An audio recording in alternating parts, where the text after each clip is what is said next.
Chemistry में हम आपको पदार्थ के प्रकार, पदार्थ की अवस्था पढ़ा दी है। इससे पहले 2 वीडियो बना दिया गया है और आज का जो क्लास है इसमें अणु और परमाणु के बारे में पढ़ने वाले हैं। ये जो होगा, ये अगर आप मेरा चैनल में प्लेलिस्ट में जाइएगा तो पूरे लाइन से दिया गया है, केमिस्ट्री का फाइल बना दिया गया है, उसमें पढ़ लेंगे। देखिए, अणु और परमाणु के बारे में हम देख रहे हैं। अणु और एक होगा परमाणु। इधर देख रहे हैं परमाणु। इसको इंग्लिश में इसको मॉलिक्यूल बोलते हैं, मॉलिक्यूल, और इंग्लिश में इसे एटम बोलते हैं। परमाणु को एटम बोलते हैं। देखिए, दोनों में कोई खास अंतर नहीं है, समझने की बात है। इससे पहले आपको बताए थे पदार्थ क्या है, तो बताए थे देखिए कि पदार्थ वह है जो स्थान छेदता हो, जिसमें द्रव्यमान हो तथा अवरोध उत्पन्न करता है, वो पदार्थ है।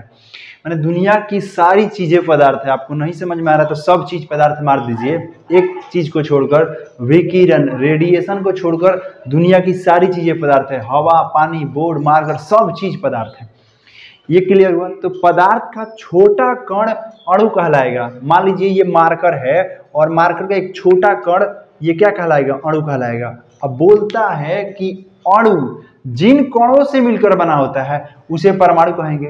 माने पदार्थ का छोटा कण अणु और अणु से भी छोटा परमाणु। तो कहेगा कि पदार्थ का सबसे छोटा कण परमाणु। और ये ध्यान रहे, ये निर्जीव वस्तुओं की बात कर रहे हैं। पदार्थ 2 प्रकार का होता है, एक सजीव पदार्थ, एक निर्जीव पदार्थ। तो सजीव पदार्थ को बायो में पढ़ते हैं और निर्जीव पदार्थ को हम केमिस्ट्री में पढ़ते हैं। तो निर्जीव पदार्थ में अणु होता है, परमाणु होता है। क्या हमें अणु परमाणु होगा? नहीं। निर्जीव, अगर ये पूरा बोर्ड है तो ये पदार्थ क्या लाएगा? इसका छोटा सा एरिया एक अणु और उससे भी छोटा एरिया परमाणु। जैसे मान लीजिए, अब हम देख रहे हैं अणु के बारे में, तो अणु कहलाएगा कि पदार्थ का छोटा कण, पदार्थ का छोटा कण, और यह प्रकृति के स्वतंत्र अवस्था में पाया जाता है। स्वतंत्र अवस्था में पाया जाएगा। और तीसरा, रासायनिक अभिक्रिया में भाग नहीं लेगा।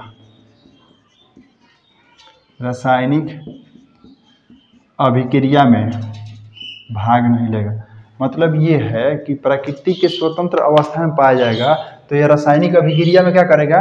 भाग नहीं लेगा। लेकिन हम परमाणु में देखेंगे तो परमाणु में बोलता है कि यह पदार्थ का सबसे सूक्ष्मतम कण है। पदार्थ का सबसे सूक्ष्मतम कण, सबसे सूक्ष्मतम कण है, सूक्ष्मतम कण।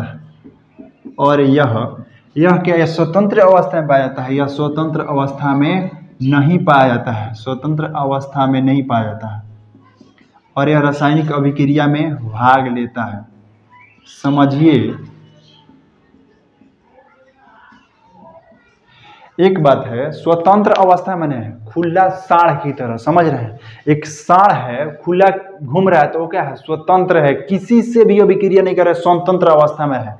जैसे कि भैंस वैसे आप देखते हैं, वो स्वतंत्र नहीं है, उसे हम लोग ने बांध कर रखा है, तो वो स्वतंत्र नहीं है। लेकिन एक भैंसा को देखेंगे, एक सांड को देखेंगे, वो स्वतंत्र है। वैसा ही बोल रहे हैं आपको कि पदार्थ के बारे में बोल रहा है, तो पदार्थ का सबसे छोटा कण तो होता है अणु, लेकिन यह स्वतंत्र अवस्था में होता है। इसका मतलब यह किसी दूसरे से सटेगा नहीं, किसी दूसरे से अभिक्रिया नहीं करेगा। और यह कहता है कि यह पदार्थ का सबसे छोटा कण होता है। मान लीजिए यह एक किताब है, ठीक है?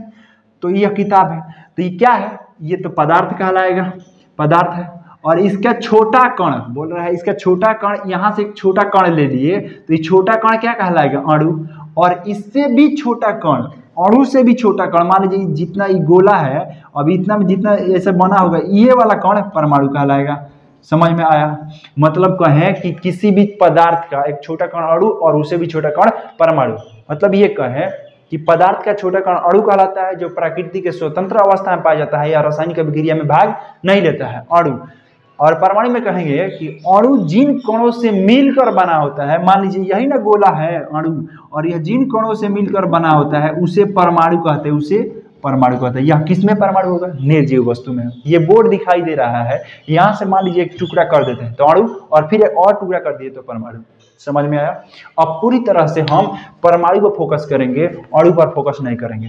स्वतंत्र अवस्था का मतलब समझे कि यह एक अकेले रहेगा, किसी से अभिक्रिया नहीं करेगा। लेकिन परमाणु कहता है सबसे छोटा कण अभिक्रिया कर लेगा। जैसे चीनी का एक टुकड़ा है वो परमाणु है, लेकिन जैसे ही पानी में डालेंगे वो घुल जाएगा और पानी में एक रिएक्शन कर लेगा, तो उसे क्या कहेंगे? परमाणु। उसे क्या कहेंगे? परमाणु। लेकिन तो यह रासायनिक अभिक्रिया में भाग लिया, लेकिन अणु भाग लेगा? अणु इतना बड़ा होता है। मान लीजिए कि यह हम कल उस दिन ठोस के बारे में आपको पढ़ाए थे, तो ये ऐसे गोला पढ़ाए थे, ऐसे ऐसे ऐसे ऐसे। तो ये वाला पूरा एरिया, एक यहाँ से गोला, एक ये वाला अणु, और ये छोटा छोटा गोला ये परमाणु। पूरी तरह से समझ में आया? अब हम पढ़ रहे हैं परमाणु के बारे में, एटम क्या है और एटम स्ट्रक्चर क्या है, रदरफोर्ड का परमाणु मॉडल क्या है, जे थॉमसन ने क्या कहा था, गोल्डस्टीन ने क्या कहा था, इसके बारे में देख रहे हैं। देखिए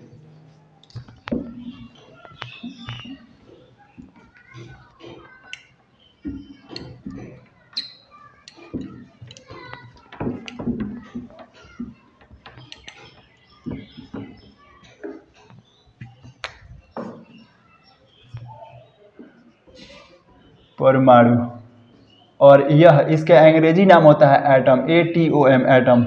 एटम जो है एटोमियो शब्द से बना है। एटम जो है एटोमियो शब्द से बना है। एटोमियो एक ग्रीक वर्ड है, एक ग्रीक शब्द है, अर्थात एटम का है। एटम का मतलब होता है, देखिए एटम का मतलब होता है ए, और ये दो भागों में बटेगा तो यहाँ से हो जाएगा टम। तो ये का मतलब होता है नॉट, और टर्म का मतलब होता है कट, CUT, कट। कहता है कि परमाणु को और टुकड़ा नहीं किया जा सकता है। इसका देख रहे हैं नाम से, ए माने नॉट, टर्म माने कट, और टुकड़ा नहीं किया जा सकता है, उसे क्या कहेंगे? परमाणु। मान लीजिए ये बुक है, अभी ये बताएं, ये बुक है और इसका छोटा कण अणु कहलाएगा, और इससे भी छोटा कण क्या कहलाएगा? ये परमाणु। तो बोलता है परमाणु की परिभाषा, इसे और टुकड़ा नहीं किया जा सकता है, माने जो कण लिए हैं उसे और माने टुकड़ा कर ही नहीं सकते, उतना ही तक है। लेकिन ये वास्तव में गलत है, आगे पढ़ेंगे तो। और परमाणु को भी टुकड़ा किया गया है, वो बाद में देखेंगे, पहले यहाँ समझ लीजिए। तो ये खोज की बात करें तो खोज सर्वप्रथम जॉन डाल्टन ने किया था। जॉन डाल्टन 1803 में ईस्वी में किया था, खोज जॉन डाल्टन ने किया था। अब क्या है कि हम आगे देखते हैं जॉन डाल्टन ने क्या कहा था।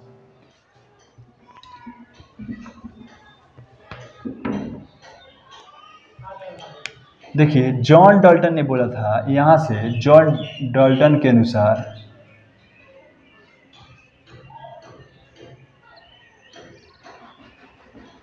ये बोला था कि पदार्थ जो होता है, परमाणु जो होता है, परमाणु अति सूक्ष्म कणों से मिलकर बना होता है जो अविभाज्य है। परमाणु अति सूक्ष्म अविभाज्य कणों से मिलकर बना होता है। परमाणु अति सूक्ष्म अविभाज्य कणों से मिलकर बना होता है। अविभाज्य कणों से मिलकर बना होता है, पहला बोला था। और दूसरा बोला था कि परमाणु को विभाजित नहीं किया जा सकता है। और यह तीसरा बोला था रासायनिक अभिक्रिया में भाग लेता है।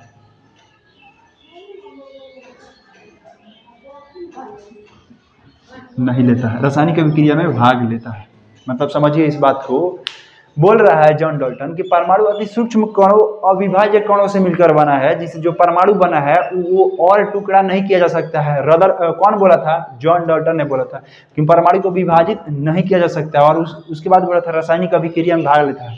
तो रदरफोर्ड बोला कि रे जॉन डाल्टन हुआ, तू क्या बोल रहा है रे?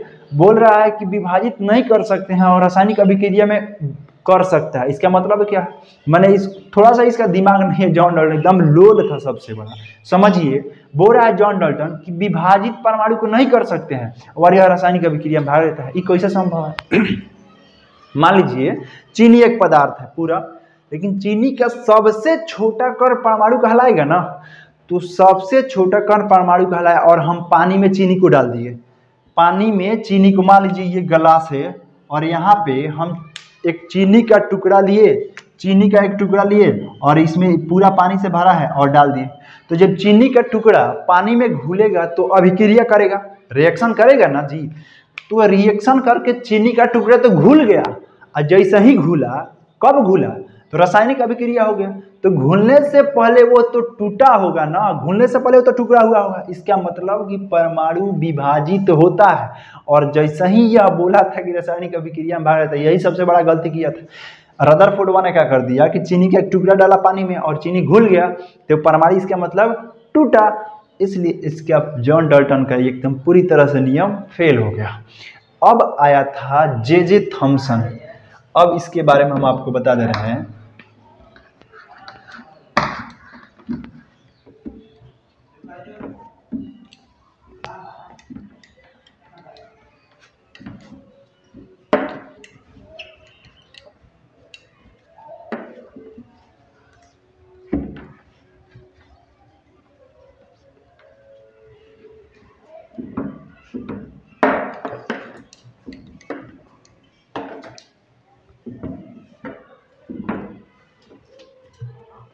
देखिए इस वैज्ञानिक को देखिए, पहला आया जे थॉमसन,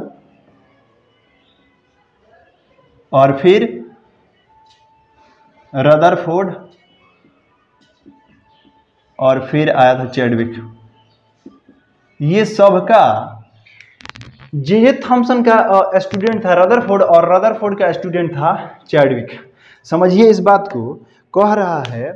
अब जे थॉमसनवा आया, परमाणु के बारे में बोला। परमाणु के तो पहले तो ये तो फेल कर गया था जॉन डाल्टन, जो कि परमाणु का खोज किया था 1803 ईस्वी में। अब जे थॉमसन बोला कि संपूर्ण परमाणु धनावेशित होता है, और परमाणु जो उसका कण है वैसा ही एकत्रित रहता है, वैसा ही धंसा रहता है, जैसे एक तरबूज के बीज धंसे रहते हैं। जैसे एक तरबूज के क्या कहते हैं, बीज धंसे रहते हैं। जैसे मान लीजिए इसने जे थॉमसन ने क्या बोल दिया, जे थॉमसन इसने बोला कि एक तरबूज है और इसमें संपूर्ण परमाणु वैसा ही इसके कण जो धंसे रहेंगे, जो इसके बीज धंसा रहता है। तो जो बीज है उसको इलेक्ट्रॉन बोला था, और जो इसका खाने वाला पार्ट है उसे प्रोटॉन बोला था। हालांकि इसे प्लम पुडिंग मॉडल भी कहा गया, प्लम पुडिंग मॉडल भी कहा जाता है। ये कितना बार क्वेश्चन पूछा हुआ है कि प्लम पुडिंग मॉडल किसका है, जे थॉमसन का है। अब ये भी फेल कर गया, इसलिए क्योंकि यह न्यूट्रॉन के बारे में बताया ही नहीं। इसके बाद आया था रदरफोर्ड, और रदरफोर्ड का कहे 99% सक्सेस रहा इस बात से। देखिए रदरफोर्ड ने क्या कहा था। रदरफोर्ड का परमाणु मॉडल में आप देखिएगा, आप देखिए, आप पहले से जानते हैं ना कि परमाणु के नाभिक में न्यूट्रॉन, और पहले से आप ये जानते होंगे कि ये मान लीजिए परमाणु है और इसके छोटा कण, ये कौन सा न्यूट्रॉन है और प्लस प्रोटॉन है, और इसके जो चारों ओर चक्कर लगाएगा, इसके चारों ओर कौन चक्कर लगाएगा, इलेक्ट्रॉन लगाएगा। ये पहले से जानते थे, लेकिन जब ये खोज हो रहा था तब थोड़ी ही पता था कि कौन कौन कहाँ है, नहीं। तो शुरू से देखिए रदरफोर्ड ने क्या किया, रदरफोर्ड का परमाणु मॉडल, रदरफोर्ड